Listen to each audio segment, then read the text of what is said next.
very smart idea. I like that. Thanks for bringing that to my attention.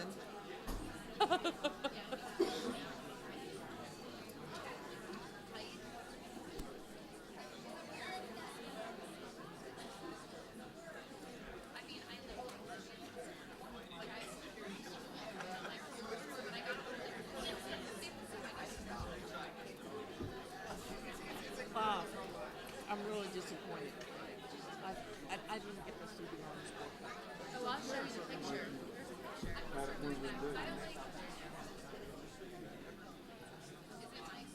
Not everybody looks like that. That's my wife's thing. I'm not going to ask you where you got.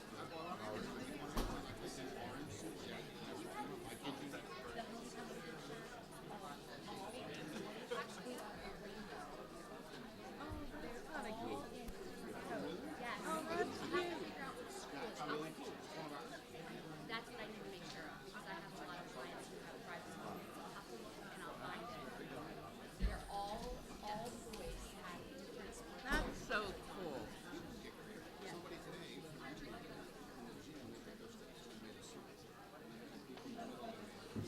great. Next year, I think we need to organize something. We can go outside of the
All right.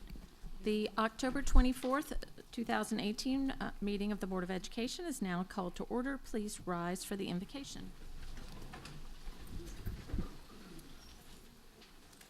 O God, we pray to administer that which is just in all educational policies, being ever mindful of your guidance. Stir us to action with love, wisdom, and understanding. The pledge.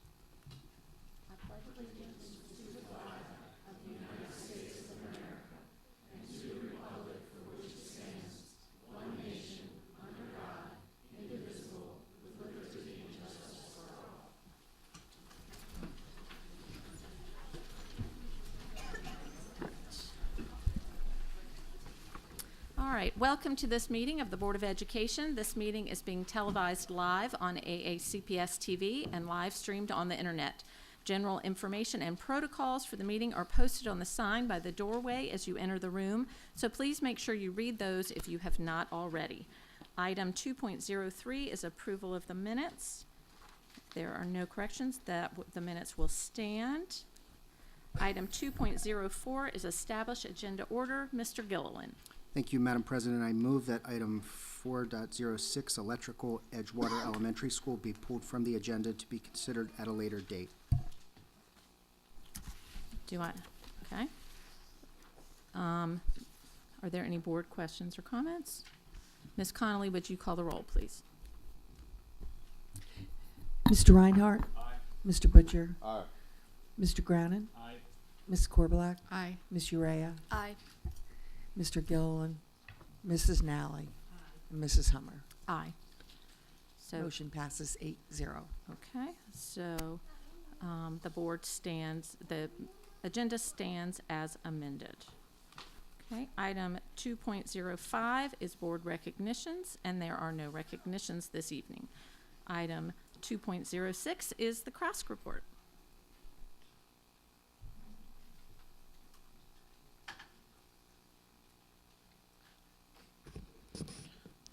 Good evening, President Hummer, members of the board, and Dr. Arlotto. My name is Anthony Liberatori, and I am the president of CRASC. I will be filling in for Savannah Quick, CRASC Secretary of Education, tonight. In our recent meetings, we have been working on our November General Assembly, which will focus on the connection of military-dependent students with the community. CRASC is very excited about partnering with military liaisons from Navy Support Annapolis and Fort Meade. Our primary focus for the coming weeks is to make revisions to our platform and constitution and prepare for this General Assembly. Earlier this month, 5 members of our CRASC executive staff team attended the Safe Schools Maryland Tip Line kickoff at the Maryland Emergency Management Agency, or MEMA, where Governor Larry Hogan and Dr. Karen Salmon, State School Superintendent, spoke to students and members of the media. In addition, students had the opportunity to tour the MEMA headquarters. Now, you may be wondering why I'm filling in for Savannah this evening. While I stand before you as a CRASC president, during the day I'm still a proud senior at Old Mill High School. Going into school this morning, I had no plans to give the speech tonight. However, as we participated in our usual lessons, our administration and county police were handling a potentially dangerous situation occurring right within our school walls. According to police, this incident began last night on social media. At that time, I was lying out an orange shirt to participate in Unity Day at school today. The police investigation into this led them straight to Old Mill High School. This morning, 3 minutes after the police notified my school's administration of this potential issue, the suspected student was taken out of class and a loaded revolver was found in his coat pocket. While ironic that the color for the gun safety movement is also orange, regardless of the incident that took place at school today, my orange shirt still represents unity. I want to thank the county police and anyone involved in this investigation who worked tirelessly to keep our public, but most importantly, our school system safe.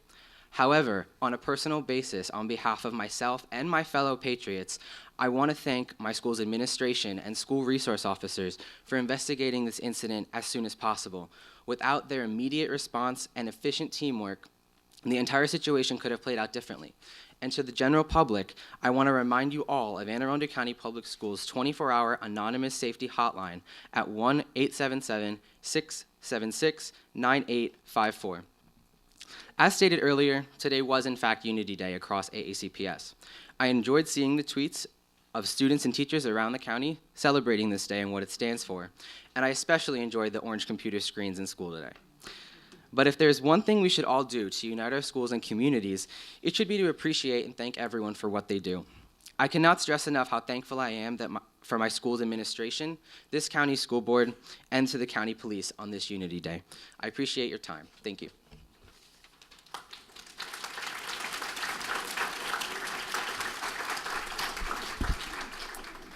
Thank you, Anthony. Item 2.07 is the PTA report. And there is no report. Item 2.08 is the Policy Committee update. Mr. Reinhard. Thank you, Madam President. Last week in our Policy Committee meeting, we had two policies that I did want to address here before the board. One was with regards to board elections. As we discussed openly, I believe it was 2 meetings ago, we discussed different election timelines that we could have. There were concerns both from the public and from this board that we were rushing this and that we were not giving the newly elected board the full opportunity to put in their input into the policy. So we decided as a committee to postpone further discussion on that policy until the board is elected, and that way they'll be able to chart their own course. The second policy that I wanted to address this evening was the transportation policy. So that policy specifies the basis for our busing of students and the regulations that the superintendent sets forth. There were two concerns that were the justification for bringing the transportation policy back in front of our committee. One was with regards to light rail. There was a concern brought up by the Linthicum community regarding light rail. We now currently have an appeal before the superintendent, and we anticipate that appeal coming before this board. So we opted to not investigate that further due to the likely appeal. And again, because of the timeline of the appeal, it is likely that the newly elected board will be addressing that, and we want to give them the opportunity to weigh in. In addition, we also had concerns about the distance that was set for busing of students. So currently elementary school students within 1 mile and middle and high school students within 1.5 miles are asked to be walkers over that distance. Do get bus transportation except for a few special cases. Based on the research provided by our transportation office, decreasing the walking distance from 1 to 0.75 and from 1.5 down to 1.25 miles would be an increase in costs of transportation of approximately $2 million. The policy committee opted at this time to not change those walking distances. The $2 million can be put to better use with funding teachers for our classrooms and continue to reduce classroom size. So 30 teachers would make a big difference in the lives of our students. In addition, our distances were set at least 1972 based on our research back in 1972. And the current trend among districts in our area is actually to increase the walking distances in order to cut costs. So we're appear to be right in the middle of our neighbors. Prince George's has a 2-mile walk, so 1.5, and then some of our other neighboring districts are a little lower, but are investigating increasing that walking distance based on our research. So at this time, we did not make any changes to the transportation policy. Thank you, Mr. Reinhardt. Item 2.09 is school and community highlights. Mr. Reinhardt. I'm back. So we had quite possibly one of my favorite events of the year. It was our Cat North open house. I got to attend that. I'm always a sucker for the baking and pastry folks, so I happened to linger a little longer there. Had a wonderful discussion with a former administrator at North County, Ryan Sackett, who's now our AP. Got a great tour of the facilities. I think we just offer top-notch programs and some really unique opportunities for our students. It was exciting hearing from our cybersecurity folks at Cat North, their excitement of implementing some of the new courses that we've got coming along that this board approved not too long ago. So we're excited to see that cybersecurity and seeing what the teachers and staff are able to do in that current building just makes me that much more excited for what the new Cat North is going to look like, and funding willing, we should have that up and running in 5 years. Is that where we are? 5 years for the new Cat North? Yeah. Funding. Yeah, that'll be another election cycle.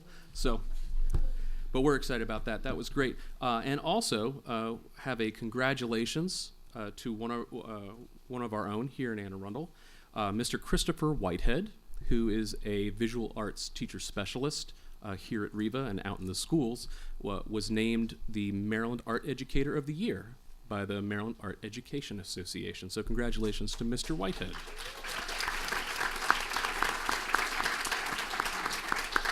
I'm sure he's watching on TV. Ms. Corbelette. I had the chance Friday night to go back to my children's alma mater, Annapolis High School, and check out the latest improv troupe show there. And I was just so impressed at the communication skills, the listening skills, and the quick thinking of those students. And we just had a really great opportunity, and hope the next time they're having an improv show, you guys can go.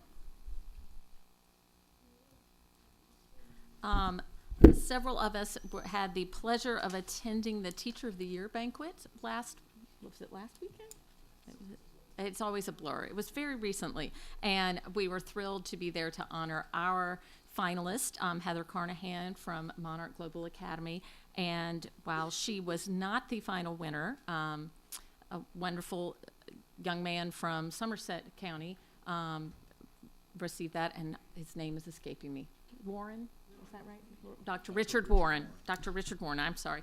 But we were well represented by Heather, and we all loved being there to celebrate her for representing our school system so well. I was able to attend last week the Lunch with a Cop at Monarch Global Academy. What a great event their PTA organized. They had tons of first responders who came in and had lunch with the kids, and if you ever want to see first graders get really excited, bring in a bunch of police officers, and they were just going bonkers with it. It was a great community event, really building those relationships with the local police and with the kids, so that was great fun.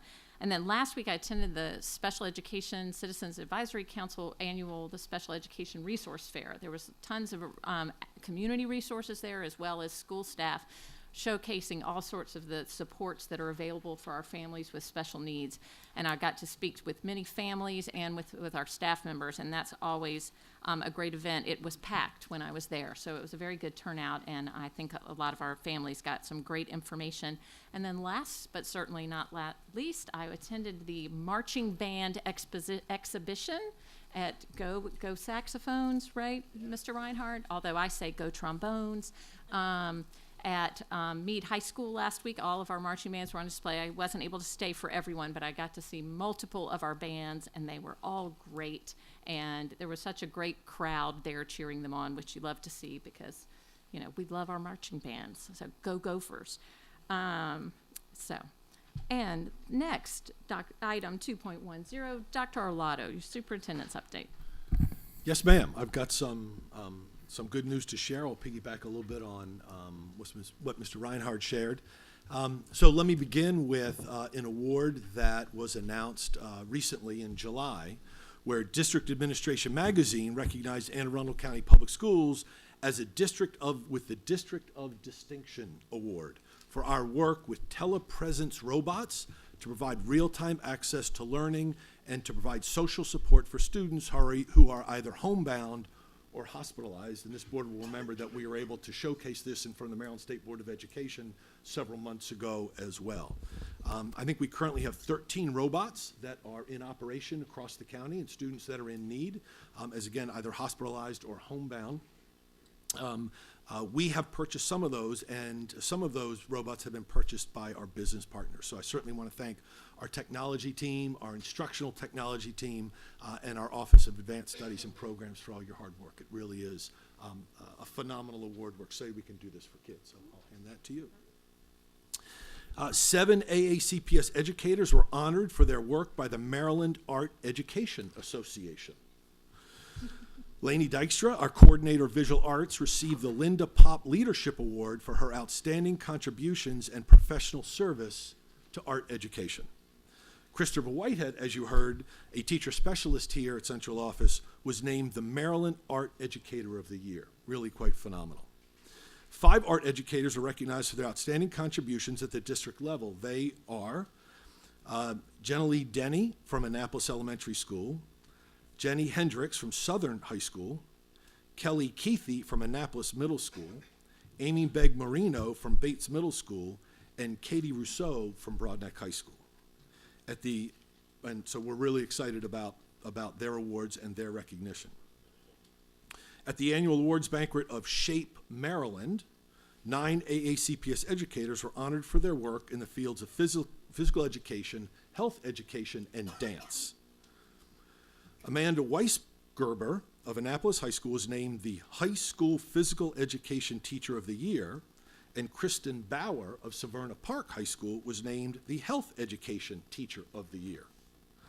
Deb Marcus, an adapted physical education resource teacher, received the William E. Burdick Award for her service and leadership in the field of adapted physical education. 4 educators received the Simon McNeely Award for their outstanding contributions to the teaching profession in physical education, dance, and health education. Jenny Madden at Arundel High School, Caitlin Keene at Meade High School, Carrie Deaver at Pasadena Elementary School, and Amy Falls at Folger McKinsey Elementary School. Additionally, our central office staff in PE, health, and dance received a Simon McNeely Award, and our very own Michelle Batten, the Assistant Superintendent for Curriculum Instruction, received the Distinguished Friend of SHAPE Maryland for her efforts to provide quality instruction at all levels and for her work to increase the amount of physical activity students receive throughout the day. And lastly, as you know, October's Anti-Bullying Month, and today, by wearing orange, was Unity Day. This is a national effort to stand together against bullying, united for kindness, acceptance, and inclusion. And there's a video that's about to start. I'm so very thankful for all our employees and those throughout the county who wore orange to bring attention to this important endeavor. Twitter has been very active with Unity photos. We've put together some pictures from the day.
Next, we will move on to public comment.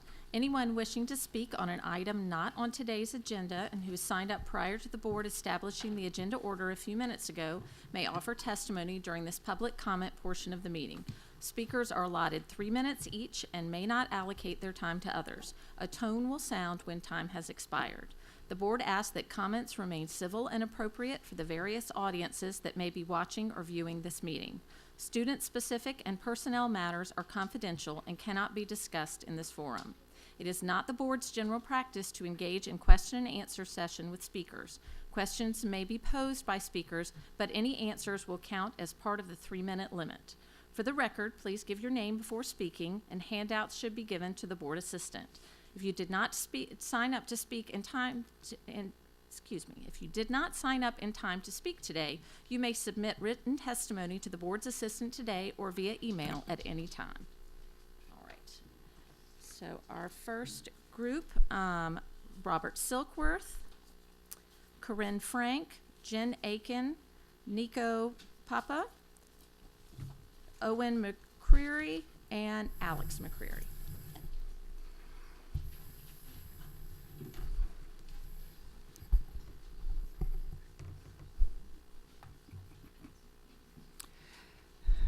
Good evening, ladies and gentlemen, President Hummer, Vice President Gill, and distinguished board members, Dr. Arlotto, and friends. My name is Robert Silkworth, and I'm here this evening once again as the chairperson of the High School Concerns Committee. We did meet on September 12. First of all, for your information, we have made some changes in our meeting schedule to guarantee that we do have as much representation as possible, which will allow us to better identify the concerns in our high schools. So we will still meet monthly, but we will meet at the ARC TAC meeting. Great news, folks. It's that there is a focus this year on the building of relationships in our schools. The key to success in our schools and the key to closing any gap, whether it be the achievement gap or the attitude gap, rests with the building of relationships. We believe that a framework has been put in place to allow for the building of relationships. However, there must be a great deal of collaboration between all of the stakeholders. There are some success stories, and there are also some challenges which we must face if, in fact, we will be able to say that we have done our very best to guarantee that all of our students and staff will have the chance to shine and show the greatness that we know is within them. On a personal note, I will tell you that for me, in my 47th year, it has been one of the most challenging years in my entire career. I have made more phone calls to moms, dads, and guardians than ever before. In September, several classes of mine were a nightmare for me and my students. It was difficult at times to conduct classes because of the many issues that we had. It's not perfect today, but it is much better for several reasons. One is that we have been able to create some meaningful relationships. Another is that a large majority of parents have been very supportive and have helped us change the behaviors. And that is what it's all about, folks, a change of behavior. Although I have received some support administratively, I will tell you that office referrals and restorative practices have not made the difference. What makes a difference is when we have our students, or when our students learn from teachers and parents that we have expectations and that we expect everyone to rise to those expectations. That's one piece of the puzzle, ladies and gentlemen, that we will tell you does need some of our attention. Ladies and gentlemen, I will tell you that there are some concerns in our high schools about the basic philosophy of discipline with a focus on restorative practices. Everyone does not yet fully understand these issues, and in fact, everyone has not even been trained on the concept of restorative practices, so we need to continue to do more of that.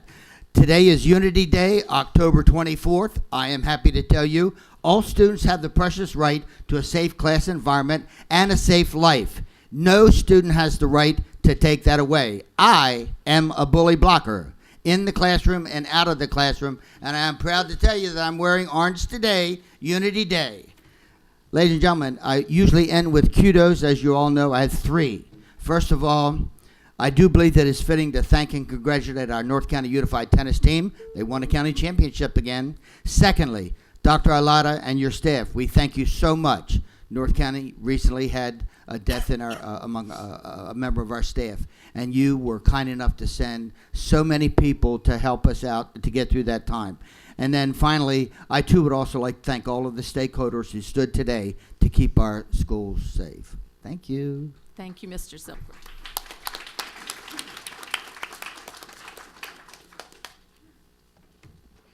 Good evening. My name is Corinne Frank, and I'm the PTA president of Bodkin Elementary School. I am here tonight as an advocate for our environmental committee. Bodkin has an incredibly dedicated and large number of parents who are involved and committed to supporting and enhancing the education our children receive at this school. Bodkin is a national blue ribbon school, a wellness school of distinction, and at the Board of Ed meeting on 9/26, they were also recognized for its outstanding efforts in participating with Jump Rope for Heart. We've also been a green school since 2007, which I believe is the first year that started. This distinction has only been achieved through the tireless efforts of the teachers and parents at Bodkin. Recently, members of our environmental committee have reached out to food services because one of the most glaring failures that we found in our green initiatives is that our cafeteria serves styrofoam every single day. AACPS has stressed the importance of creating environmentally friendly practices within the school, but fails to address its own unfriendly practices. Behind me, there is an amazing group of passionate, dedicated parents and students here. Thank you, yes. They came out because they really want to be involved with this. And they've been told that there's nothing that they can do. There's nothing that can be done with food services. And this is not the first time our PTA has gone to AACPS for an issue and come away with no solution.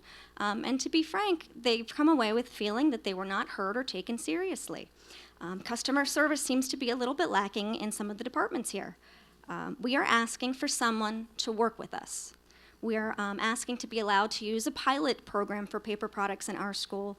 We are asking to bring reusable trays. We are asking to have one day a week where we can have a parent volunteer wash trays. There are a lot of options. We're asking to be allowed to explore some of these opportunities, and this is not an insurmountable problem.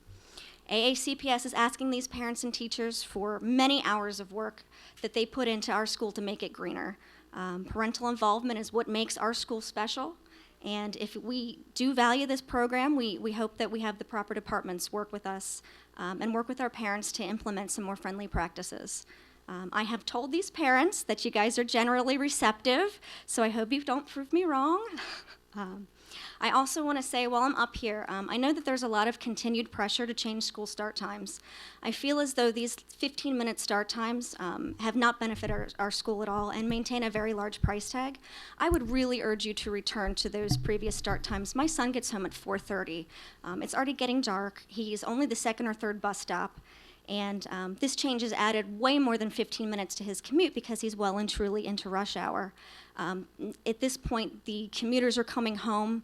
They're flying through the roads. We don't have sidewalks in East Pasadena, which creates a very dangerous circumstance for him.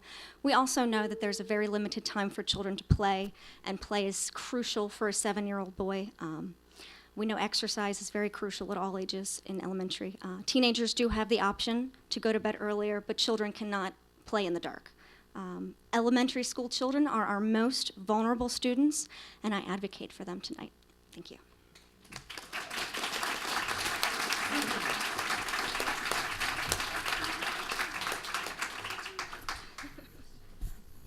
Good evening, ladies and gentlemen. Good evening, ladies and gentlemen. Thank you for this opportunity to comment. My name is Jen Aiken. I'm a parent of a Bodkin Elementary student. I'm also the co-chair of the Environmental Fair Committee at Bodkin. I'm also here as a marine educator for the National Aquarium, where we rescue animals that have ingested plastics. So I will be speaking a little bit to that as well. But we are here tonight to bring to your attention, to follow up to what Corinne said, the irresponsible use of polystyrene trays in all Anne Arundel County schools, cafeterias. We are really a group of concerned and passionate parents representing these schools. And in May, several colleagues and I did meet with Jody Reese and Dane Emery. And at the conclusion of that meeting, we were instructed to research eco-friendly trays and composting companies, which we promptly did, and we emailed along our findings. I started the composting program for the National Aquarium in Baltimore. This was something I was well versed in. We sent along those findings. But however, our primary suggestion was using reusables, as reusing is always the best for the environment. While we still have not gotten an email response back, we were told in the meeting that eco-friendly alternatives or dishwashing reusable trays were just too costly. This is unacceptable to us and to our children, so we are here to seek change from you. Anne Arundel County borders our precious Chesapeake Bay, and the county contains miles of rivers and that feeds into this fragile ecosystem. And it is truly upsetting that Anne Arundel County schools use 6 million of these lunch trays per school year. The use of these trays are in stark contrast and is completely hypocritical to what schools, specifically green schools, are trying to teach our children and what we're striving for. Students are taught to be good stewards of the bay and to learn that they learn about the hazards of single-use plastics such as polystyrene. They're encouraged to make green choices, yet when they walk into the cafeteria, they do not have an environmentally friendly choice if they're purchasing lunch. We are all aware that polystyrene is cheap and convenient, and that is the message that Anne Arundel County is sending our children and families about its concern for environmental and public health, that those things are not worth spending the money on. So just to recap several reasons why polystyrene is so hazardous. It practically lasts forever. Students are using these for only 20 minutes, and then it will sit in a landfill for 500 years or longer. When it doesn't make its way to a landfill, which it often doesn't, and it ends up as pollution, it's extremely harmful to wildlife and the environment, especially waterways. Breaks down into smaller pieces known as microplastics. These pieces are frequently consumed by marine and land animals, and it enters their tissue. My sons and I found these trays in the grass along the carpool line in Bodkin Elementary, and even along Mountain Road in Pasadena. These exact trays blowing out of the dumpsters from the school. In addition, research has just shown, you may have read this news today, that is now found in humans as well. We have microplastics in our bodies due to all of this. It puts toxins into our food. It's made from petroleum, which is a non-sustainable resource, and its production and disposal contributes to air pollution and climate change. Cities across the country and even more around the world are banning single-use plastics. Several counties in Maryland have already implemented these bans and have swapped out the foam lunch trays. Thank you, We all Ms. Aiken. aspire Anne Arundel County Schools to be a leader and set the example, and we are here to demand what's best for our children. This irresponsible decision Thank you, Ms. by Aiken. adults, it's okay. Thank you. Thank you. Thank Thank you you. for the opportunity.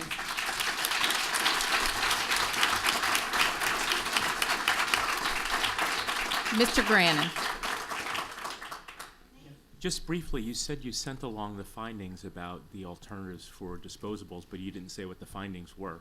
We sent along a variety of compostable tray options that we researched. From our understanding from the meeting, these were ones that also Jody Reese had researched as well. She said it's been on her radar for years. However, the change is too costly. That is what we kept hearing. So We the found alternatives were all more expensive. Yes, they range anywhere, from anywhere from 5 cents to 10 cents. These are around 3 cents. And 6 million trays a year, that translated to a cost that she was not comfortable. She said it was too costly. We also researched 2 composting companies, one of which the National Aquarium uses, and another one my colleague found. We never received any response back. And our former principal, who was really an advocate, a strong advocate for this, Ms. Amstutz, left Bodkin. So we had her support. So we're kind of working with our PTA president, kind of just trying to keep this initiative going. Especially from Anne Arundel County, it's such a highly distinguished school district. So, all right. We have some students who want to speak as well. Yes. Who's going to go first? Okay. I'm Alex McCreary. I go to Bodkin Elementary, and I do not want polystyrene trays in the cafeteria because 50% of turtles have polystyrene in their bodies, and this is the reason why.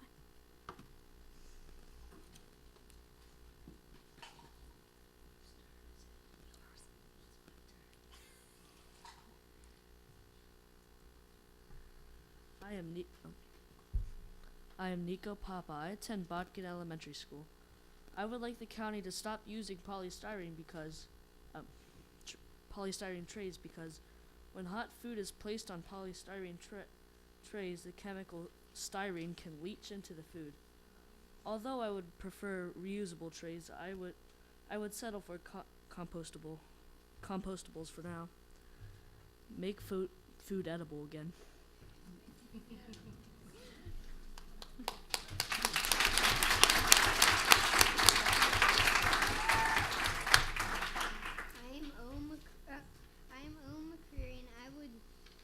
To Bodkin Elementary. I am here to say that in 500 years, a styrofoam tray will still be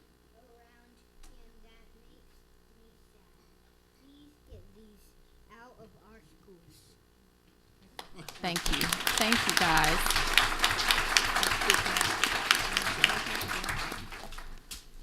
Thank you all for sharing all of that. Thank you. Good job.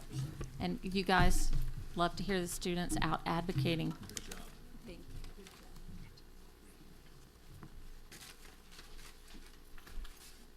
All right. Next, we have the Reverend Randy Callender, Sarah Solt, Jonathan Hill, Jaden Hill, and Catherine Schultz.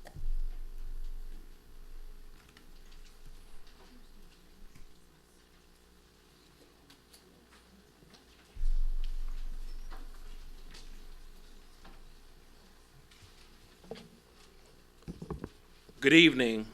My name is Father Randy Callender, and I am the rector of St. Philip's Episcopal Church. Today, I stand here before you as a spiritual leader for my members, a voice for the young people in my congregation, and also on behalf of all my brothers and sisters in Anne Arundel Connecting Together, also known as ACT. ACT is strictly a nonpartisan organization of organizations. We are currently 26 member and friend organizations from across the faith and nonprofit communities. We build power by developing relationships and cultivating leadership in communities so that we can take action on issues that matter to us. Over the course of this spring, we listened to over 2,800 people who raised up a variety of issues, and today we have multiple teams working on many of those issues. Over and over again, we heard from parents concerned about the safety of their children drinking the water in the county schools. We learned that our county's testing schedule was not in compliance with the Code of Maryland regulations, and that our school system followed a schedule that prioritized the needs of the contractor conducting the testing. ACT representatives met with Superintendent Arlotto last month and raised our concerns.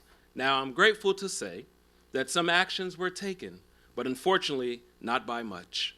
Much time has been spent by members of this board protesting the unfunded mandate from the state, which tells me that we wouldn't have known at all about the elevated lead problems if it were not for the mandate in the first place. The safety of our children is more important than resisting an unfunded mandate. ACT is especially concerned about the possible exposure to lead at schools that have not yet been tested. So this is what we're thinking now when we encountered an untested school in Anne Arundel County. When our children are leaving their gym classes and they are thirsty for a cool drink of water from the water fountains, lead.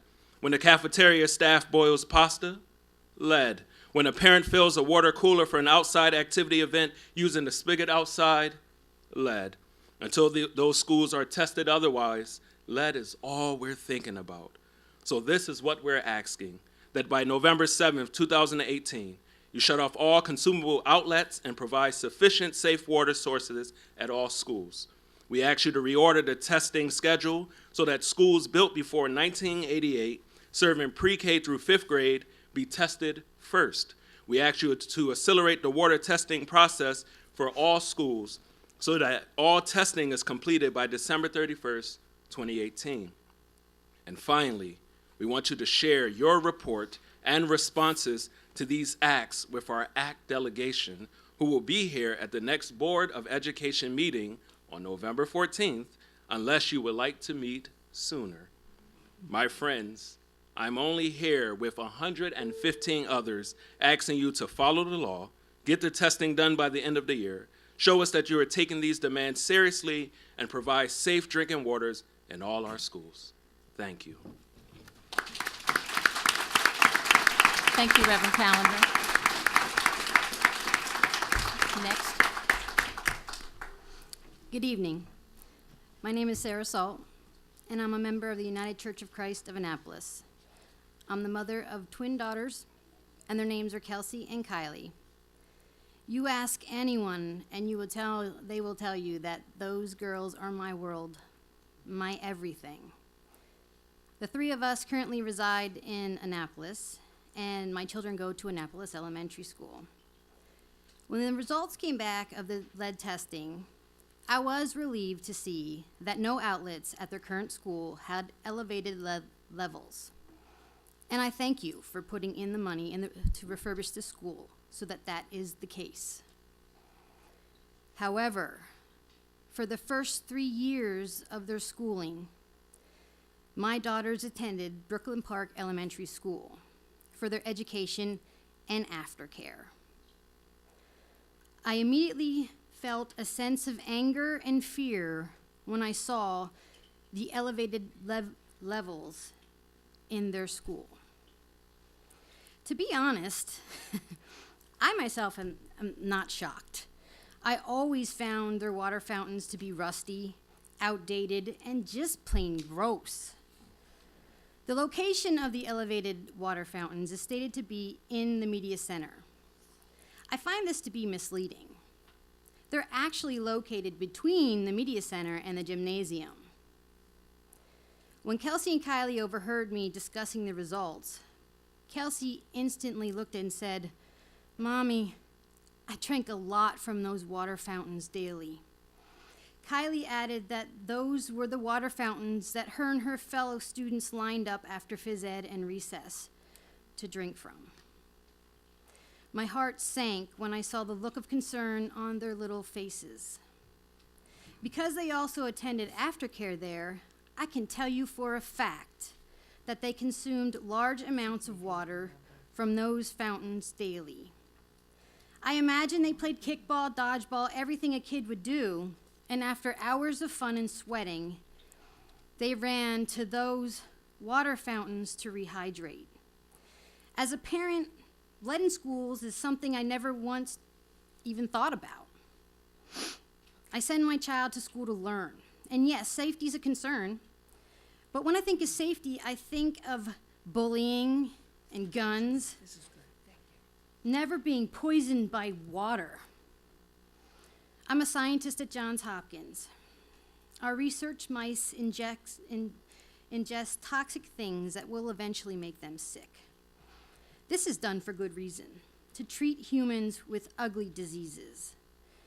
Now I feel like my own daughters were lab rats. I have no idea if there will be any long-term effects for drinking this water for 3 long years. It angers me that they consume lead without my knowledge or consent. Because of this, we have an appointment at their pediatrician to have their lead levels retested. Thank you, Ms. Salt. I can tell you that I know when they entered the school, they were negative. I don't know what the result will be afterward. Okay. Thank you.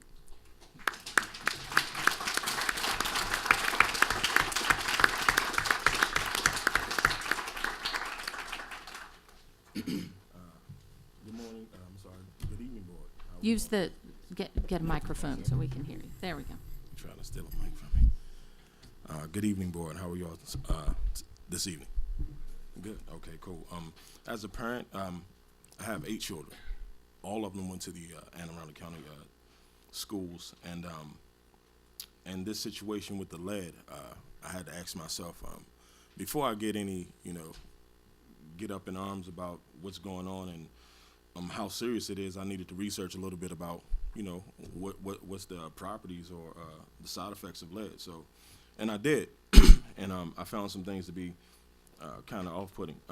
Number one is irritability, indigestion, encephalopathy, which is literally brain disease, reduced focus, decreased IQ, cardiovascular disease, developmental delay, infertility, pregnancy complications, and anemia. The issue with reduced focus, decreased IQ, and developmental delay, that could be, said in a lot of ways as a issue with a lot of things. And one of the things that it could result in is a student having an IEP, because those are all the traits of an IEP. And I had a son who went to these schools that had an IEP. The other thing is the pregnancy complications and infertility. Out of my 8 children, I still have 2 daughters who haven't had children. I have my son. Most of my sons haven't had children anyway, but my 2 daughters still haven't had children. So that's an issue that I'm going to have to talk with them about, get them tested also, because who's to say that this won't be an issue with them? I also have a grandson in Hillsmere, so, and a grandson in 2 years to go to Hillsmere also, so I'll have 2 grandsons in the school system also.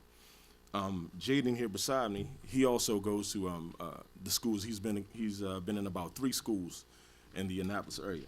Now he resides at Annapolis Middle. The issue that I really have with that is that sometimes Jaden comes home and he's cold for reasons that we really think that he shouldn't be cold. And as we said here, anemia is one of the side effects of lead in the water, or lead poisoning. And my issue with that is it could be from any one of the schools that he went to, and we literally don't know.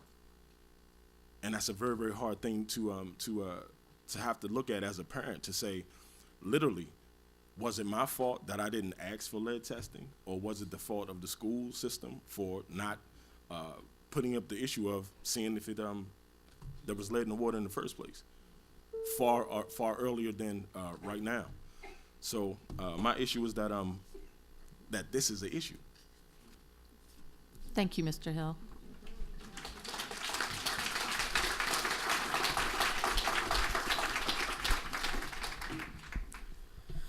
Good evening. My name is Jaden Hill, and I go to Annapolis Middle School.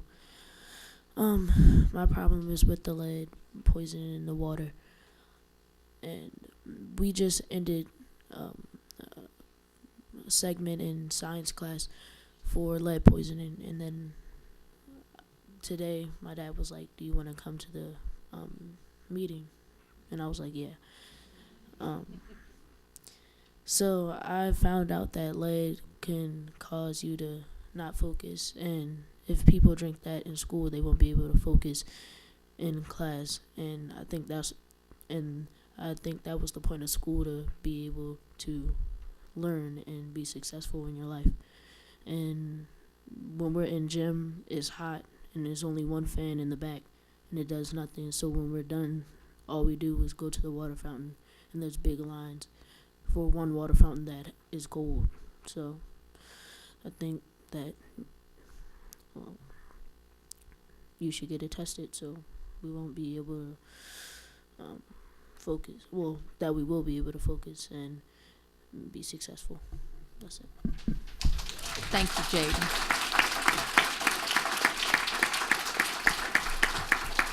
Ms. Schultz. Yes. Good evening, Chairman Hummer, board members, and Superintendent Arlotto. I'm Catherine Schultz. I'm a member of First Presbyterian Church of Annapolis. First Presbyterian is one of the 27 mostly religious organizations that make up ACT. But I'm not here principally to talk on behalf of ACT, but talk as a grandparent of 4 children in the Anne Arundel County Public Schools. I care very much about their well-being, and I care about the well-being of their classmates and their teachers and the staff at their schools. Like the stories that Mr. Hill told, I participated in many listening sessions through ACT, and this concern about whether our children are being poisoned came up time and again. Children who we talk with, and my own grandchildren, are very concerned about it. And in particular, one of my granddaughters is very concerned about her classmates who can't afford to bring water bottles to school. And another granddaughter just goes around telling children not to drink the water and gets upset because children do drink the water. They're in schools that have not yet been tested. You heard from Reverend Colin what the demands are, the asks are, the requests are of the school board with respect to water. And I'd like to ask, and use the rest of my time if possible, to find out from you whether you are willing to make these changes to help protect our children.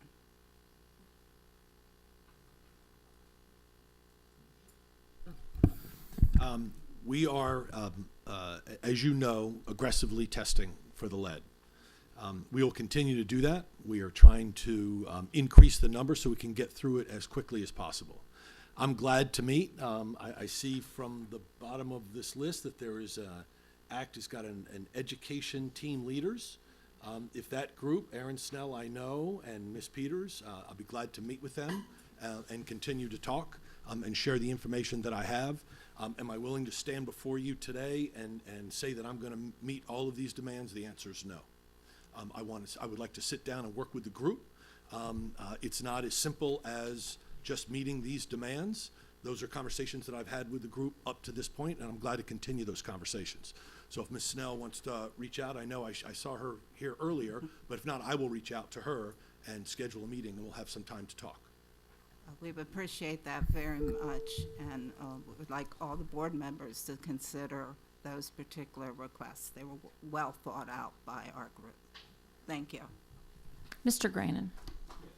Briefly, for the sake of context, Dr. Arlotto, when you say you're not willing, you addressed this in some detail a couple of meetings ago, and I understood your answer to basically be, it's not a matter of you not wanting to put the resources behind it. There's only so many lead testing companies, for lack of a better word, that exist that can do this work, and they are working at their maximum capacity. So when you say you're not willing, for everyone's context here, I take that in the full context of what you said a couple of meetings ago, is that you are working to maximize the resources that you have. There's just literally no more testing people to do this. So it's not a matter of willingness, it's just you can't do any more than you're doing. Is that a correct or incorrect understanding? That is, and that's how I began my comments with saying, well, I think we are aggressively trying to get to the testing. We want to get through it as quickly as possible.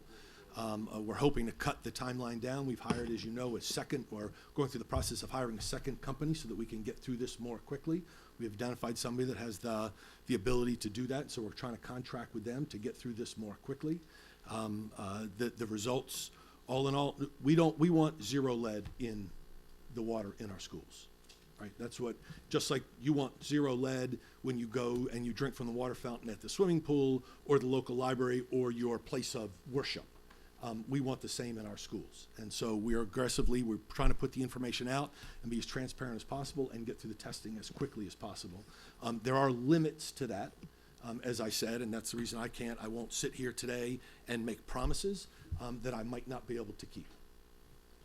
Because my name was brought up, may I say 2 points?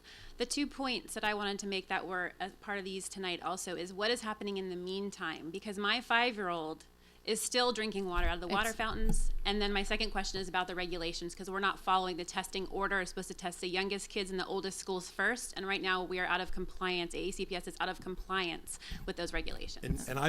So I don't know that to be true. That second part, I don't know that to be true. I'm going to look into that. Okay. I don't know that is the law, that you say that this is COMAR, that we have to test in this order by age Correct. of building. Yes. That's your interpretation. I want to make sure that I get Okay. that. I want to have that same interpretation. Okay. We will always follow the law. Okay. I assure you that. And so our team, I'm having a hard time imagining that our team went through this process of gathering the information and hiring the companies and starting this process and a plan without following the law, because we do follow up. But I'm going to follow particularly on that specifically, and then we get a chance to sit down and talk. We could talk about that specifically. I want to make sure I have that same interpretation that you have. That's fair. I would also like to make sure we talk about what's happening in the meantime with the water, too. So I'm sure that you will be in touch, and we'll schedule a meeting, and we'll. Have your contact. I will reach out and find some time to get together. All right. Absolutely. So thank you all very much. We hear you and we're listening. And Jaden, especially, thank you for coming out. I love when students come to advocate for themselves. Thank you. Okay. Next is Michael. I am going to say it wrong. Where's a licky? Where's Licky? Where's Bicky? I'm sorry for that. Dennis Sullivan. Lily Ellis, Russell Leone,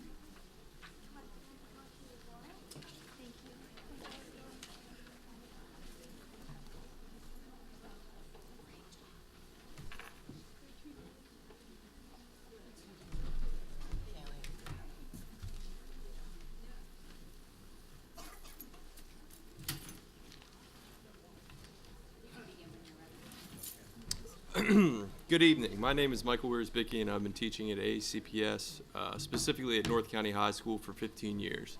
Okay. I'm here tonight to talk with you about equity.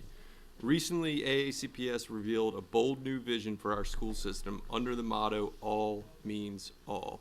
A core value that is a cornerstone in the foundation of this powerful new vision is equity.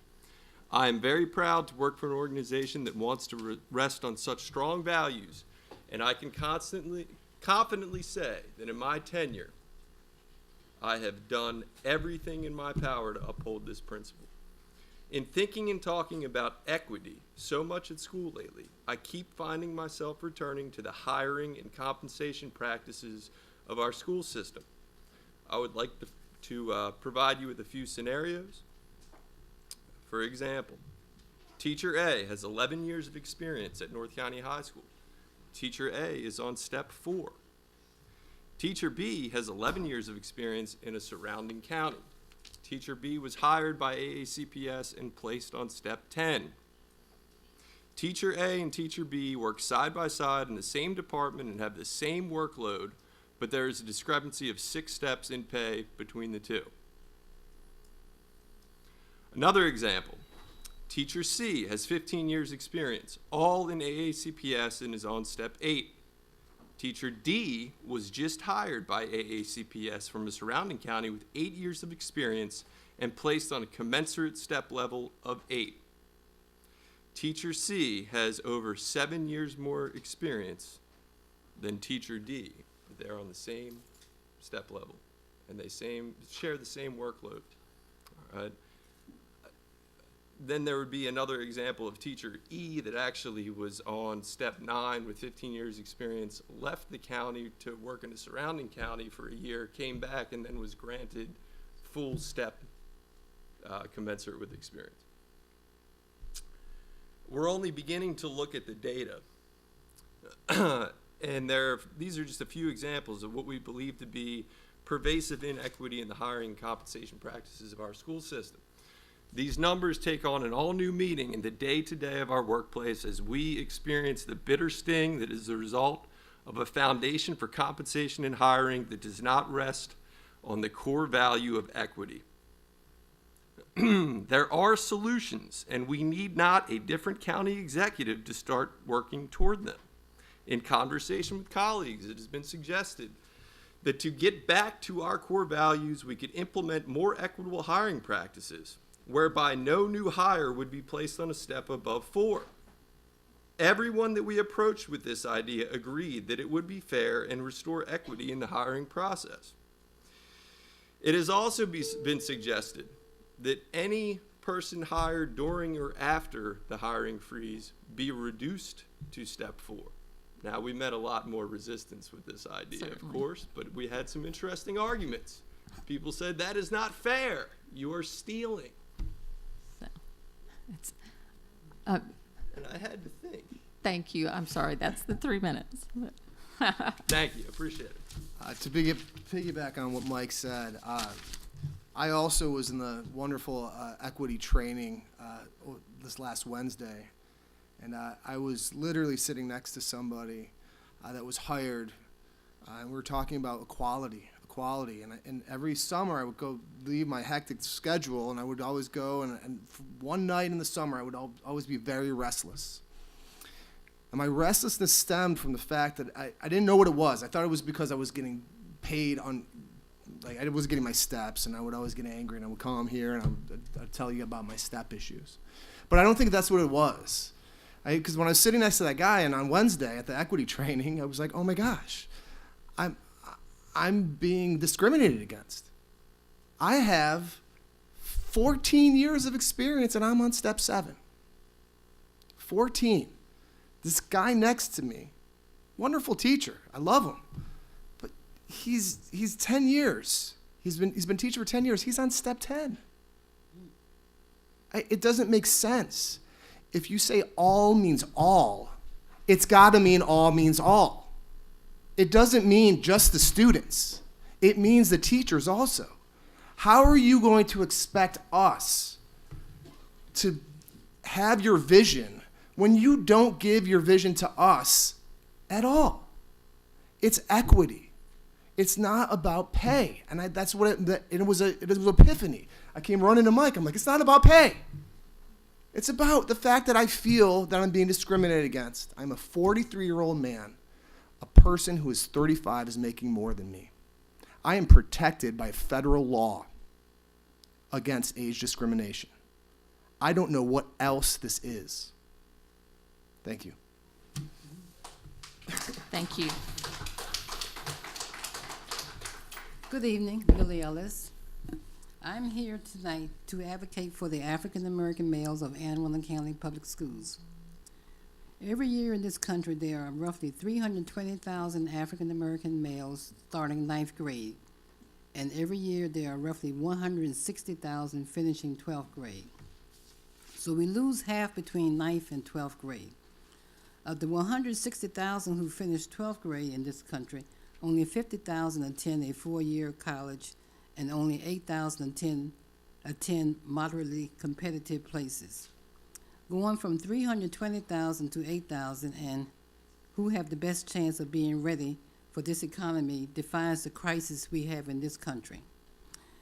We must solve this crisis. We must choose solutions that will intervene and change these numbers dramatically. Because I do think that this is a national crisis, not only in this nation, but also in this county. Since the early beginnings of this nation, African Americans have endured enslavement, Jim Crow, slavery by another name, mass incarceration, lynchings, and repeated discriminations. We integrated in, I think in this county it was 1966 they started the integration. We integrated into a school system that didn't want us there. These constant barriers created and deny us equal rights, inequality in education, and missed opportunities that continue to exist. I graduated from the segregated and mighty W.H. Bates High School. Pride and the love for education was instilled in us. The males who didn't go off to college received excellent training in VOTEC. It was called SHOP then. They were able to become successful bricklayers, carpenters, car mechanics, etc. After completing their high school education, some of them even built their own homes. The late PhD Dr. W.E.B. Du Bois emphasized education as the key to success, and that's the way to close the achievement gap. We need early intervention in elementary education, interventions such as addressing the mental and emotional needs that are the results of discrimination throughout the years of oppression in this country. For those who probably won't go to college, the males, vocational training should be introduced at least in the middle school. VOTEC in Anne Arundel County is very competitive with limited space available. By the time African American males are entering high schools, most are not chosen for VOTEC training because of their grades and or discipline problems. We need to take action now to correct the miseducation of African American males. The Constitution of this country speaks to the common good in support of developing, maintaining, and spending for all Americans. This statement implies that the goals and needs of society are indeed common, but they are not. Thank you, Ms. Ellis. Mr. Butcher. Just a quick question. How do those national numbers compare to what's happening here in Anne Arundel County? Well, we have training, we just had an equity training at the high school, and they say that the males of color in particular are at the bottom of the achievement gap. So I don't know the real numbers or the actual numbers, but if we at the bottom, we at the bottom, or they at the bottom. They're not doing well. So. Thank you. Mr. Leone. Good evening, President Hummer, Dr. Arlotto, and members of the board. My name is Russell Leone. I'm the president of TAC. First of all, I want to thank you all for making today orange to raise awareness for bullying prevention and for fostering unity in our county. Our teachers also are unified, and I want you to know a little bit about our t-shirt that you might have seen on many of our proud teachers across the county. Tonight, I want to tell you why this article of clothing is so important to us. First, the message expresses our love for our students and the schools in which we work. As educators, we all came to this profession with common interest, preparing young people to be the best possible contributors to our communities and to work toward personal success every day. Our love for educating students can be seen each day when you walk through our classrooms and you can see the high quality of interaction with and among our students. We really do have the coolest jobs. The color of the shirt was carefully chosen as well. Across the country, there have been Red for Ed movements with educators coming together to raise awareness for what their children and their schools desperately need to continue to be successful. We feel this is our moment here in Anne Arundel County. Our Red for Ed moment centers on school funding, and we know the allocation of this funding goes beyond anyone sitting in this room. We need the community to understand that we are at a critical juncture in education and our students need us to advocate for them now more than ever. While our call for increased salaries may seem self-serving to someone from the inside, I know you understand the impact it has on our students. Right now, there are still about 20 positions that are not filled. Each year, we have to hire 500 plus teachers. We're seeing the result of not being able to remain competitive. And while there have been some increases in our salaries over the years, they have not kept up with the surrounding counties. They've also created some of the gaps that you've heard about from my two predecessors over here. To compound this, the means by which a teacher can move up on the salary scale has been minimal since 2009. The word is out around the state, and this makes it more difficult for you to recruit the best to our county from the colleges where there's already a decline in the number of education majors. It also makes it tougher for our teachers to ignore other options to improve their ability to meet their families' needs. This year, school funding must be a priority if we are going to meet the growing needs of our students. Just a few other things that are being impacted by being underfunded. We have larger class sizes and less individual interaction with our students, between students and teachers. We have counselors with student caseloads higher than the recommended ratios. And we have school facilities in desperate need of attention. I know that this board has students at the center of what you do always, and I applaud and appreciate the work that you do. But I also hope that the community understands that you don't generate the funds needed to address these issues. I hope that this year you will do everything in your power to stand with the teachers in our Red for Ed movement to advocate for increased school funding so that our students get the resources, including the quality teachers who will be able to stay here to be able to be more successful. Thank you. Ms. Corbalak.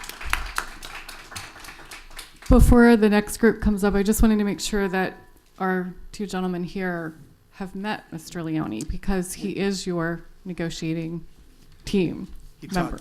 He taught both my children. I taught both of his kids. Okay. Yeah, I just wanted to make sure everybody understands that when we ask the county for money for compensation, although it might be communicated that it's for a step or a COLA or a makeup step, however it gets messaged, the pot of money comes back to us as a pot of money. And how it gets distributed back to you all is actually a negotiation between the board rep, the superintendent's rep, the TAC reps. We understand that, but I had actually met with Shu, and everybody seems to like to point to everybody else. Well, I think that's the big problem. It's not. Yeah, I just wanted to make sure that, not all of our teachers realize who their president is. We do know that, but there's got to be some leadership. It's Mr. Reinhard. It's good to see you again, Mr. Sullivan, Mr. Wiersbicki. It's good to see you too.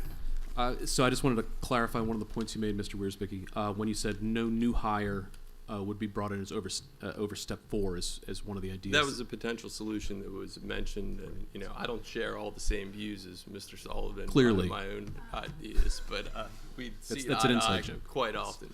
So, Mr. Wiersbicki, when you refer to new hire, do you mean fresh out of school, or do you mean transfer from a neighboring county? Both. Anybody that's coming in. And that's a policy that I believe would be independent of tax stance. As far as I can see. Yeah, currently, the TAC contract states that there's a one year step that's removed for folks transferring in from other I mean, I'm counties. aware of what their contract says, but I would think if we're pushing towards equity, there are other people that can make decisions to move towards a more equitable environment. I mean, it's not just all about a contract. I mean, It is. It has to be negotiated. And let me just, because I'm not sure where this conversation is going to go, so I'm just going to sort of pour a warning out Sorry, for I'm this a board wild card. and my colleagues here in front of me, that we're in the process of negotiating a contract. And so this is not something we can do publicly, where we're going to negotiate the contract. We're going to do that through the normal processes. I don't know where the conversation goes. I just want to make sure that everybody's got fair warning that we are in open contract negotiations now, and this would be direct dealing if we are talking with you and not talking with him. And I want to make sure that this board is alerted to that. Thank you. I was clarifying what new hire meant, and then the second follow up is one of the things we're trying to do as a board and as a district is recruit and retain. And I certainly hear retention from the tone of your comments.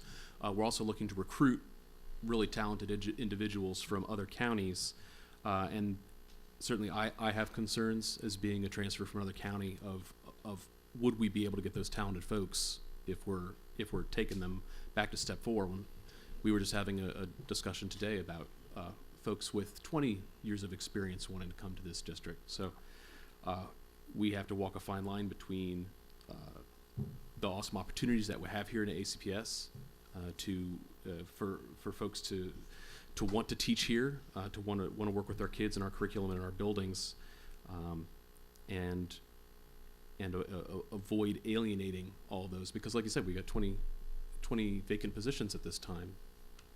And is that because of our salary? Is that because Maryland just doesn't produce enough teachers to fill all of those positions? You know, what is it? And we're not going to solve that tonight, but thanks for clarifying. It's good seeing you again. And I would encourage, as we said, we are in negotiations, and be sharing everything with your negotiating team that we can work. I know that TAC has out there the 5-year plan to move things forward over 5 years, and I think if that's all parties can come together and prioritize and work toward that as we go through the process. But be sharing, we've heard you, and make sure you're sharing it with your negotiating bodies as well. Thank you. thank you. Next is Lisa Taylor, Randy Williams, Holly Kleiderline, Janet Norman, and Clint Jardine.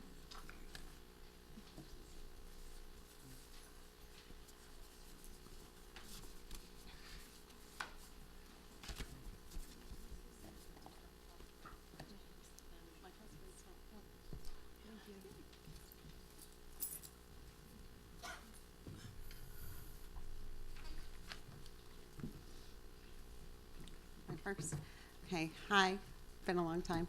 I'm Lisa Taylor Serrero from Shadyside, Maryland. I'm actually here for 3 reasons tonight. I was coming quite often to fight the cell phone tower that you were trying to put at my son's elementary school. But I was really upset and disturbed to learn that the bus company that you employ, whose owner called one of the 3rd graders at Mills Pearl the N-word last year, that bus company is still being used. I don't understand why you continue to put money in this racist pockets, and you put your faith in him to hire people who are responsible for our children. And now I'm hearing from a friend of mine that a driver called her grandbaby a demon. So I feel like I don't know who's vetting these people. I don't know what's but something just seems very wrong about all of that. So that was one thing that it upset me enough to come out tonight. I'm also concerned about the lead. You know how I feel about children's safety. I'm very concerned about the delays to the water testing. I feel that everything that you probably heard it a million times, but I feel that parents should really have a right to know what is being done to assist in testing these kids that could have been exposed to this. So I don't know. I mean, I feel like it was a lack of maintenance is basically what caused this issue. So I feel like, you know, we need to be reaching out to teachers and children that could have been exposed and making sure they're getting the testing that they need. So I just wanted to throw that out there because I didn't hear anyone address that tonight. The final issue I need to address is the cell towers. Might as well bring it up while I'm here. Been fighting for some time. The lead issue is not the first time the board has put our children at risk waiting around for mandates to take action. In 2017, Maryland CPAC, that's the Maryland State Children's Environmental Health and Protection Agency Council. It's comprised of governor-appointed pediatricians, Maryland State and House Senate appointees, reps from the Department of Ed and the Department of Health. They recommended reducing school wireless to protect children from RF radiation. If you think about how many things are going at once in a classroom, you can imagine that the levels would be quite high. Not only have you ignored their recommendations, you have actively worked to increase the RF exposures with zero educational purpose or value by allowing the cell towers on school grounds. I just think with all of this, our kids deserve better than this, and I think you guys can do better. Thank you. Thank you, Ms. Taylor. I have to go get my kids, sorry. Hi, Randy Williams, Shady Side. This group act that came today to talk about lead, I wanted to come with them as a healthcare worker, as a registered nurse. I was deeply disturbed to find out that my District 4, Southern High School, is in the group where my child goes of schools that will be tested last. It is one of the oldest schools. It's actually being tested right now. Great. It's I'm part glad of the, to hear that. It's part Thank of the you group so much. that's being tested right now. Beautiful. I appreciate that. So, you know, my concern was I've been as a volunteer all those years going through the school system, drinking the water in the fountain up until about a year ago when I said it just started tasting really bad. Whether that was connected to the lead or whether that was just my taste buds, I don't know. But I think that when it comes to health and safety, of course, we've addressed the cell towers with you. And I understand your hesitancy at the beginning because to me it was a, what's wrong with a cell tower? No big deal until I did the research. With lead, it is an absolute known, according to the World Health Association, there is no safe level for lead in the water. So we need to look at some solutions right now for the schools that aren't being tested. Can we get some bottled water into those schools immediately for those children who do drink the water that, I think there's a school in Edgewater that gets bottled water. We might need to put out some bucks and do that because of the children that cannot afford to bring bottled water to the schools and don't have a reverse osmosis at their home like I do. Just simple solutions right now. I know they will cost a little bit, but we've got to think about maybe putting the construction of a school on hold for a few months until we get this water situation taken care of and the children are safe and getting some safe water to drink. As far as the cell towers go, we're talking about, we've been following some other parents around the county who have been measuring Wi-Fi in the schools and around the schools, and a lot of concern about that, Wi-Fi in the classrooms, Wi-Fi exposure by using more of the Google Chromebooks. My daughter is now using her cell phone to do work at school, and I think that's just a little crazy. China has now banned cell towers in schools. I mean, not cell towers, cell phones in schools. And I think we need to look at that electronic issue with the children because in China, they read a lot, they do a lot of math, they are in school maybe a little longer than us.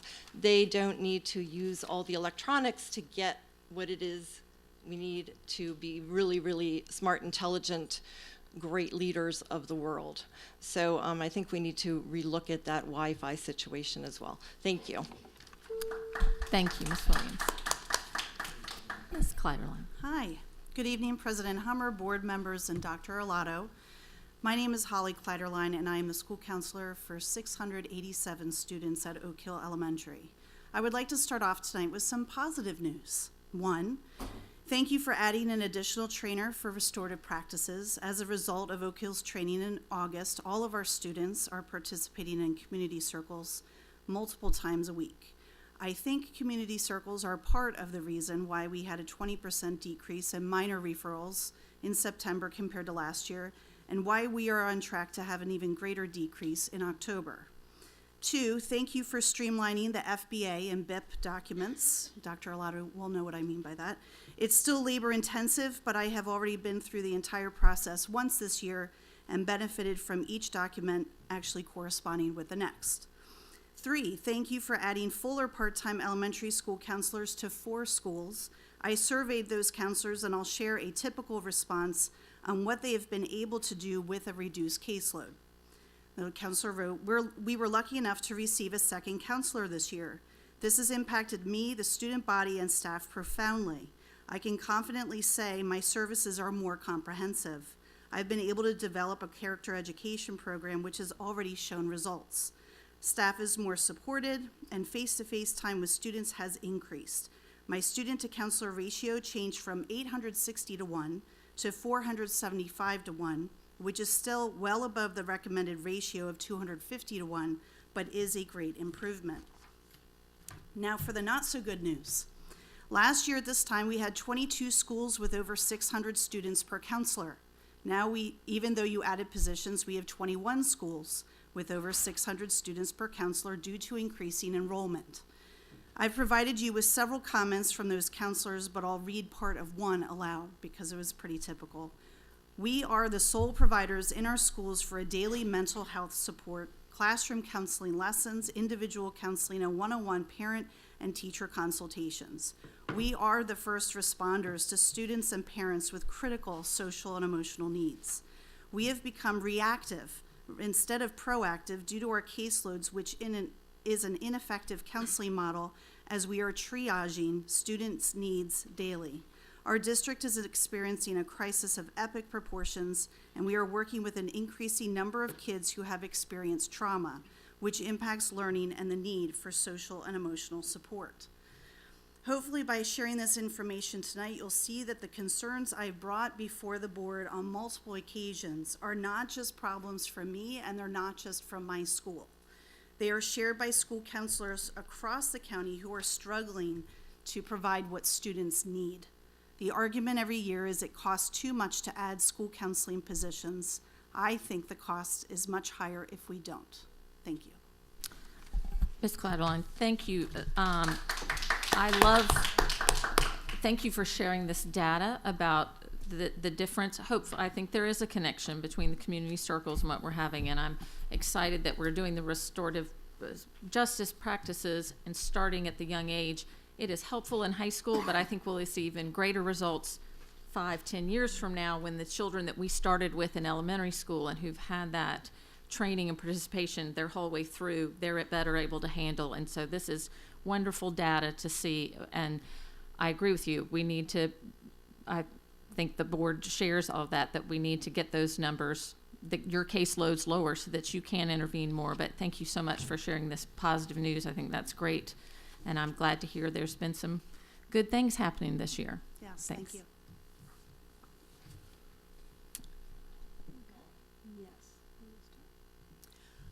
Good evening.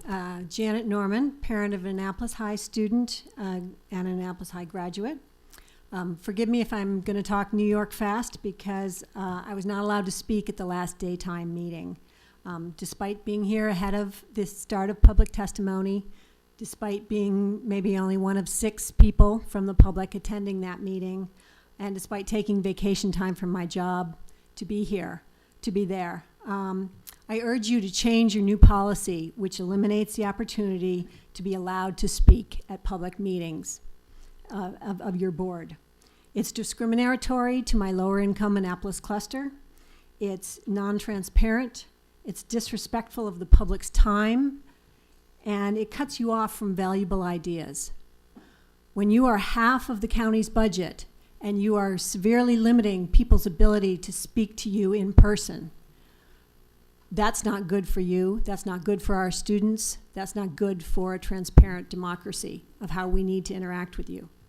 you still have a predominance of daytime meetings, 11 of them in the schedule, and 10 night meetings. As you've seen, the ability of teachers, counselors, others to be here during the evening to speak to you is very important. And I urge you to change your schedule to accommodate the number of people who showed up for this evening meeting. Have you ever seen anything like that during the day? No. In the 10 years of me attending, I rarely ever have. There's rarely more than a handful of public able to attend in the day. So please vote to change that speaking policy back to the way it was. When many of you were at the Caucus of African American Leaders Board of Ed Forum this summer, you pledged to them to increase communication. Your new policy defeats that concept. Next, I'm going to give you a date I need you to write down. April 19th, 2017.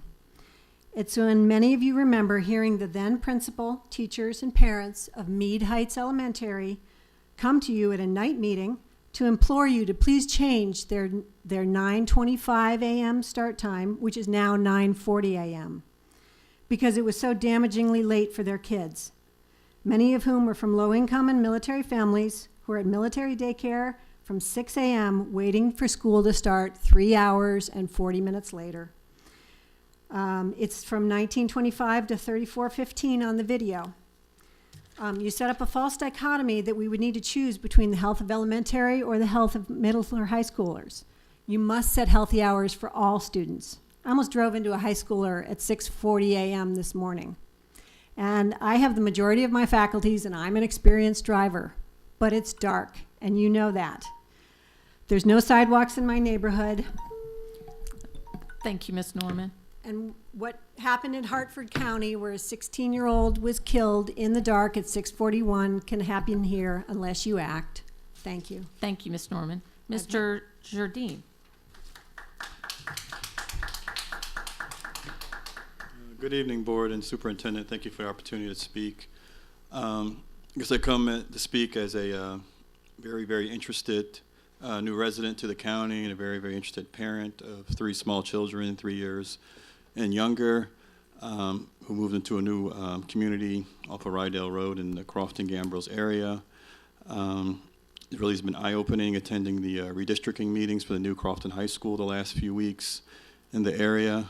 As you may be aware, these tireless parents that worked very hard over the past few weeks came up with pretty much the most right plan to vote that all the schools east of Route 3 would be districted for the new high school. I definitely strongly encourage you to follow their recommendation. Hopefully it dovetails nicely with the superintendent's recommendation to keep Crofton/Gambrill elementary schools together, Crofton Woods, Crofton Meadows, Crofton Elementary, and Nantucket, which would be the school that we're currently districted for. Although, of course, I'm not dismissive of the issues in that in West County.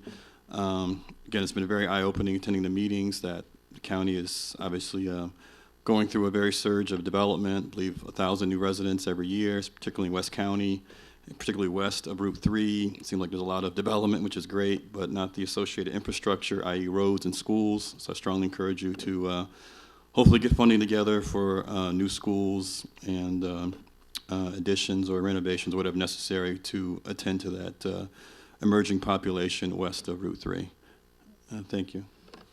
So I highly encourage you to come out at budget season and speak before the county council and the county executive about all those infrastructure needs that we need for the schools and the roads and things like that. And just for clarification for everyone that's out there, the redistrict committee did vote on a plan last night that will be sent to the superintendent, and nothing will come before this board for a plan until December. So then that it will be presented with the board to the board then. So thank you. Thank you. And that completes public comment for tonight.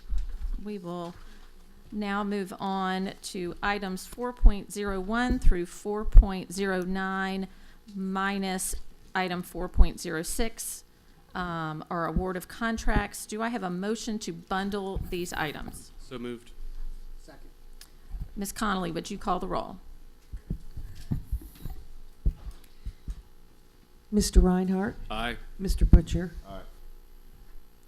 Mr. Grannon is not present. Ms. Corbelak. Aye. Ms. Urea. Aye. Mr. Gilliland. Aye. Mrs. Nally. Aye. And Mrs. Hummer. Aye. So it's 7-0. Mr. Grannon not present. Dr. Arlotto, your recommendation. Yes, ma'am. I recommend the Board of Education approve the contracts as listed on today's agenda, 4.01, 4.02, 4.03, 4.04, 4.05, 4.07, 4.08, and 4.09. Are there any board questions or comments? Is there any public comment? All right. Ms. Connolly, would you call the roll? Yes, Mr. Reinhardt. Aye. Mr. Butcher. Aye. Ms. Corbelak. Aye. Ms. Urea. Aye. Mr. Gilliland. Aye. Mrs. Nally. And Mrs. Hummer. 7-0. Aye. Oh, I'm sorry. 7-0 with Mr. Grannon absent.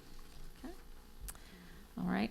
Item 5.01 is administrative personnel appointments. Dr. Arlotto, your recommendation. Yes, ma'am. I recommend board approval of the personnel listed on the attached sheet be promoted and/or appointed.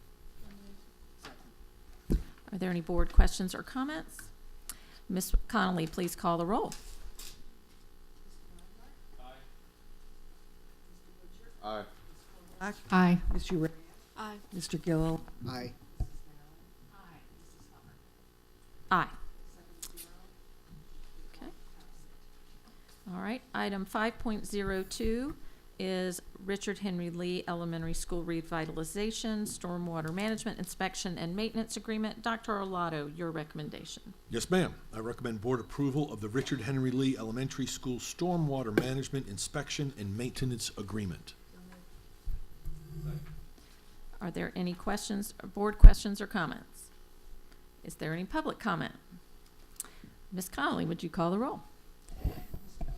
Aye. Aye. Aye. Aye. Aye. Aye.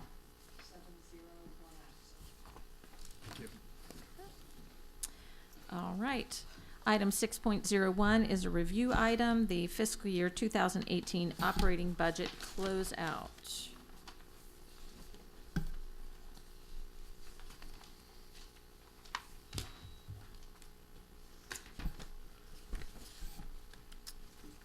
Are there any board questions or comments? Is there any public comment?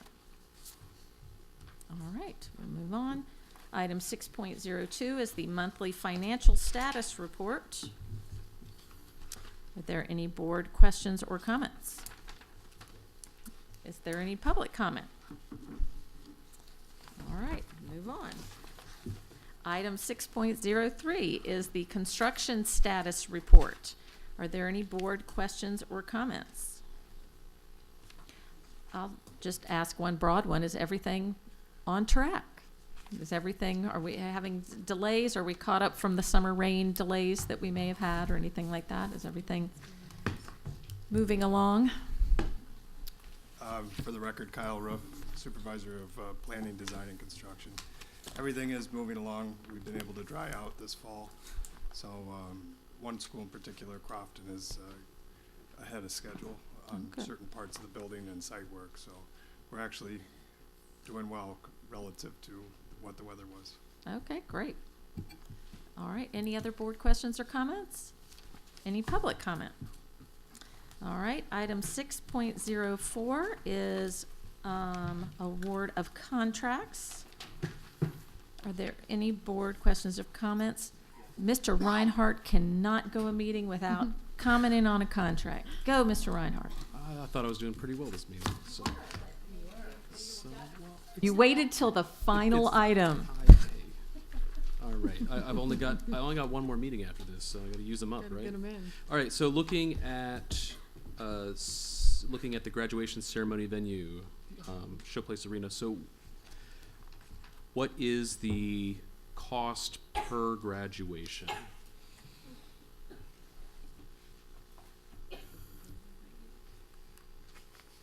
For the record, Alex Checknote, Chief Operating Officer. It's just under 5,000 per school. There's 8 schools, and the cost is $20,740 in aggregate for the 8 schools. We basically have one common setup with them, so there's not much differentiation between the prices. So you can essentially take that almost 29,000 number divided by 8. 29,000. So I see 50. Oh, I'm sorry, I'm on the wrong one. The 54, I was on the wrong page. 54,000 divided by 8, so. 6,500, 7,000. Okay. Were any other venues investigated as part of this? Again, we've got a tradition of using the Showplace Arena. It's a public facility run by Maryland National Capital Park and Planning Commission, so we can utilize it as an intergovernmental agreement. The school district has over the years looked at many other options. Most of them are either more costly to begin with, and or they are of the nature that they're scheduled by other school jurisdictions or further away. And again, so historically we've used up to this point in time the Showplace Arena for the majority of our graduations. And is the school system responsible for transportation of any students or families to Showplace? No, it's all essentially self-performed. All right, no further questions. Ms. Korbelak. Do we know if we're on track to graduate at the new convention center in our county for 2020, class of 2020? Yes, ma'am. That's correct. Starting in 2020, we will not have to pay for a graduation venue, correct? If the Maryland Live venue is up and running. Yes, ma'am. Okay. No, they're not supposed to charge us. That's right. So are there any other board questions or comments? Is there any public comment? All right. Thank you, Mr. Shaknovich. All right. So the next general meeting of the Board of Education will be Wednesday, November 14th at 7 p.m. The next policy meeting will be Wednesday, November 7th at 1 p.m. We don't have anything. We're done. All right. You got to make a motion. I move that the board stand adjourned. Do I have a second? All in favor? All right. We are.